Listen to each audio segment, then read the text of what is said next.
Sempercarry here again with my first review. The first one will be the Ruger SR-556 in 223. The rifle also comes in 6.8 SPC. I chose the 223 just because it's available just about anywhere, and it's a little bit cheaper than the 6.8. If I could, I would go with 6.8, but I just prefer to have the abundance of ammo that there is right now in 223 or 556, as it were. Out of the box, the rifle was very impressive. My initial impression of it, very high build quality. Coming from Ruger, I have a few Ruger products, and I've been impressed with everything that I've bought. This was no exception. The rifle came in a large white cardboard box. Inside that box was the carbine case made out of looks like ballistic nylon, maybe a little bit less durable than ballistic nylon carbine case here. Attached were the Troy flip-up battle sights. Included was the front sight adjustment tool, the three Troy Industries rail covers, which are very solid. I took those off just because I couldn't do that with the current setup I have right now, and the 3 Magpul 30-round P mags. A lot of good stuff came with the weapon, which is why I was really enticed to it.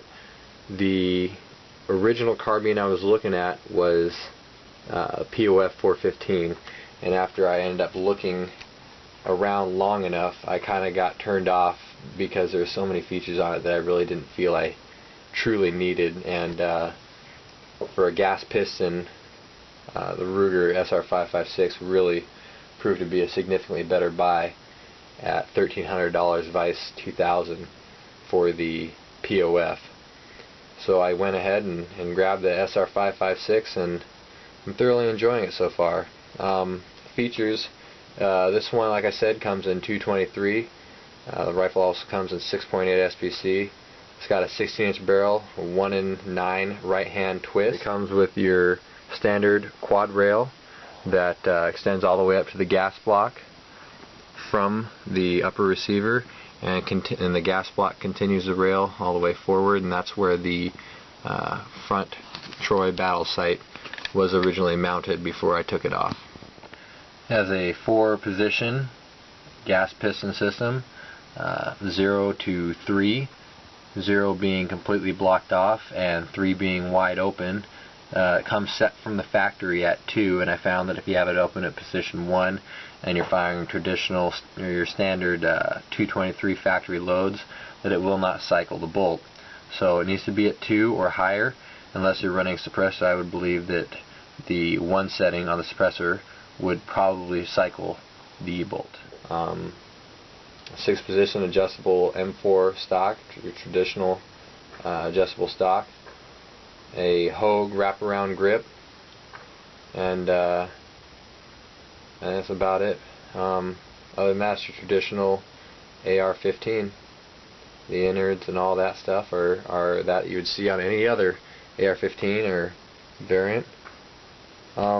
Purpose: this is your general battle rifle. They built this rifle to be a competitive gas piston.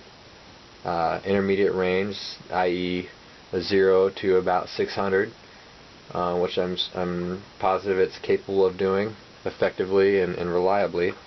So far, I have put about 600 rounds through it. Very, very impressed with its performance. Very accurate, very reliable. The recoil is almost non-existent. Very predictable. Shot to shot recovery is quick. The general feel of the rifle it's intuitive. You know what it's going to do every single time. Very, very happy with it. Quality construction, like I said, it's tight. It's not overly tight to where you'd see reliability issues. It's certainly not the tightest weapon I've seen, but if I wanted it for a combat rifle, I'd certainly be more than happy to take it with me. Because when you start tightening things down with any match grade product, you're going to start to get reliability issues. While it might be more accurate and more predictable, it starts to last a little bit less in between cleanings, the buildup of carbon grit that gets in it. But this being a gas piston, that's not a problem at all. I haven't had a single issue with it yet. I've done a few add-ons, as you can see. Right now I'm running it with the TLR1 strobe light from Streamlight. I love this light. It's really bright. Goes great on just about everything with a rail on it. Keep it on pistols on this rifle. If you have a shotgun, also great. I got the Magpul angled foregrip. It's super comfortable for me. Helps me transition between targets a little bit quicker. The Magpul enhanced trigger guard. Just because I'm shooting a lot of times with gloves on, so that was a must as well. And I'm running a Trijicon TA31 fixed 4-power ACOG. And usually I wouldn't go with this scope, but I managed to get a great deal on it at $600 brand new, so I guess I can settle with it. And also a GG&G offset mount. There's going to be a Trijicon RMR micro red dot on the side of that right there. What I would like to do, I'm not too impressed with the trigger right now, and I think there's been a lot of people's complaints with this rifle. While it is predictable, it is a long pull and it's pretty heavy. I put it about 5.5, maybe 6 pounds. That would be the one thing that I still want to do to it, and a 1-point adapter for those who are going to be running 1-point slings. I had a gentleman by the name of Mike Raggio at Mike Raggio Sporting Goods. He tied me this knot made out of 550 cord, and it's working pretty well for me. I put it through its paces and it's sticking really good. Had him do a few 550 cord pieces for me, but really happy with how this one turned out. Overall, it's a great rifle. For $1,300, I don't think there's another gas piston out there that's going to really compete with this. Ruger's got a great history of turning out great guns on a budget, and this is certainly no exception. Their customer service is great, and they're made in America, so that's always a plus. I always like to buy American when I can. Would I recommend this rifle?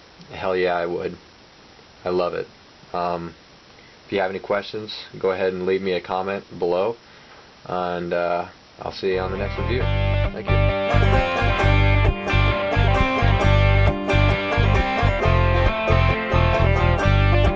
Rain and fire, cross the ocean. Another man been stuck again.